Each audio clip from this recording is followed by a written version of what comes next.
מה זה היה? אין לי מושג. יובל, נראה לי יש כאן מישהו. מי אתה? ומאיפה הגעת? שלום לכם, אני אלעזר דוידי. באתי לימים האלה, לזמן הזה, כדי לבצע משימה חשובה ביותר. בידי איגרת רגע, איך קראת לעצמך? לזת, לוחם זמן טוראי. חייל במפקד בימ"לים של ממשלת ישראל. שמע, אתה ממש מוזר. אוי, סליחה. זה הפעם הראשונה שלי, אני רואה שגלי העדף פרקו לך את המטרומטר. כן, בסה, השקעתי בטרור. רגע, מאיפה אתה מכיר את זה? מה זאת אומרת? בכל בית יש אחד כזה. בכל בית? איפה? איפה שאני גר. שזה? כפר סבא רבא. מה? פה זה כפר סבא. שמעתי שבעבר קראו לה ככה. בעבר? למה מאיזה שנה אתה מגיע בדיוק? תת"י"ד.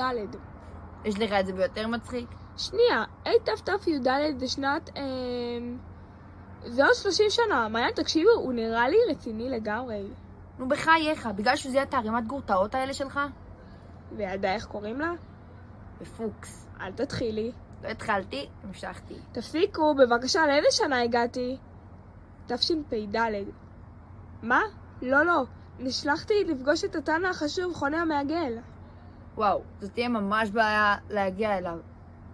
אלא אם כן, יש לך מכונת זמן. מה שאתה טוען שיש לך, אז פשוט תעלה על חישוק שיגור? חישוק שמה?